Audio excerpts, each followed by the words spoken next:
maybe you're part of a Bible study and you see this gal that's always up there talking all the time and always going around and talking, just going from group to group, and or she's the one that's always loud and noisy, or the one that's always cracking up jokes. And just in case you want to know, my husband also has a socializer tendency.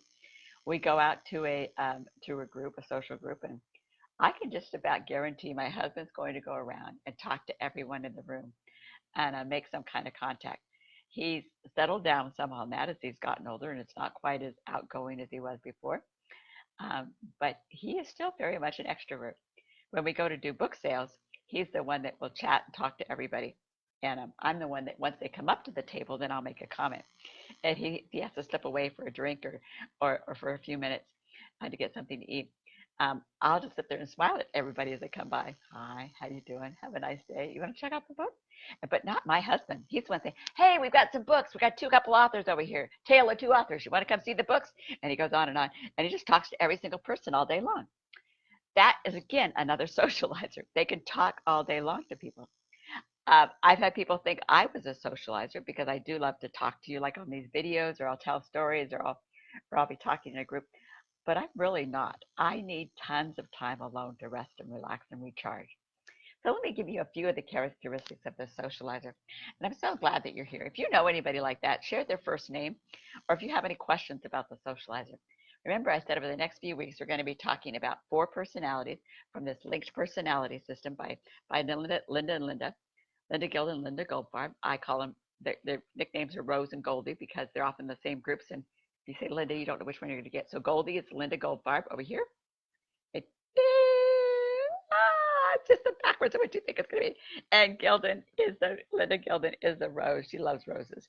So that's who they are. And again, I said I'll share with you how you can get these personality tests. This is a great personality test. I'll be talking from it over the next few weeks. It does have an assessment in it that you can see. It's a very simple one. It's only 26 questions. They're easy and scenarios to use. It has a score sheet in it if you want to see that. There we go. Here's the score sheet. And then it has descriptions of the different personalities. And again, on the back, some more descriptions. They also just have out a brand new book called Linked Personalities. I don't have any of these available yet, but they are available on their website. And I will go ahead and share that with you too, so you can see that in case you're interested. This is the quick guide to the linked personalities. The motto for linked personalities is maximizing life connections, one link at a time. But let's go back to what the socializer is. How are you going to recognize this person? First off, I said you can recognize her because she or he will be the one talking so much in a group. They'll be the ones that want to make everything into fun and have a party. That's why I called this video, Let's Have a Party, this Facebook Live. They want to make everything fun and enjoyable and make it into a game. They're always willing to say, let's do something fun. Gals, when socializers and they want to go do something fun or they're bored, will go shopping. Sometimes the guys will just go out car shopping. They just want to go looking around. They want to go out and be with people. They want to go be around people. They just want to go looking at things. They want to be able to do something. They don't want to just sit. These people are actually one of the 2 groups that are extroverts. The other extrovert is going to be the mobilizer, which we'll talk about next time.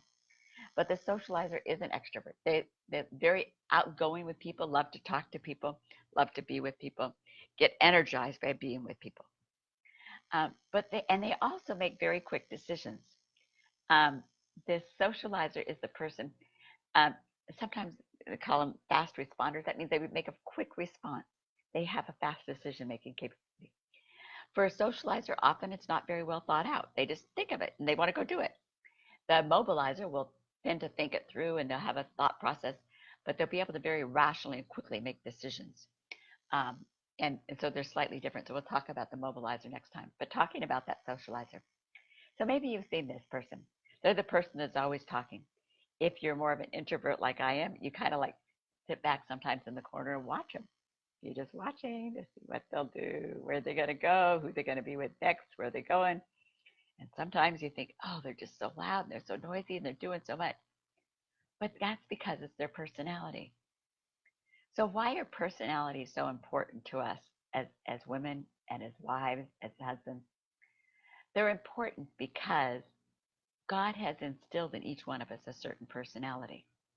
Sometimes we have one that's a major one and another one It's not as high, but we tend to function in those two.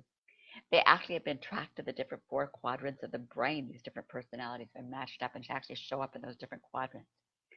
Maybe that's another thing I can share with you sometime. I don't know, but that's not what we're going to be talking about today. But they actually really are there, and it's real. Sometimes people say, "Oh, but I'm show up here and here." Sometimes we have learned personalities.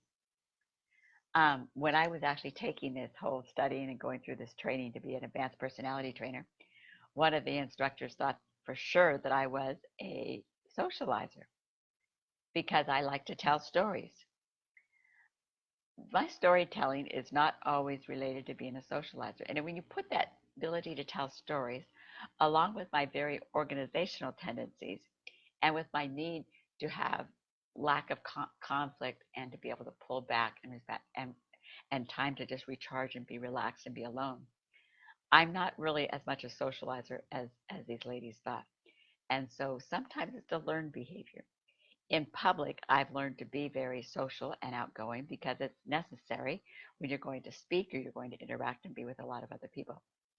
I actually rather enjoy this talking to you all on this video.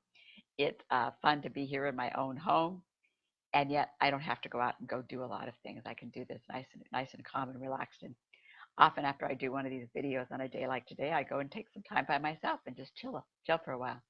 Now that's not the socializer.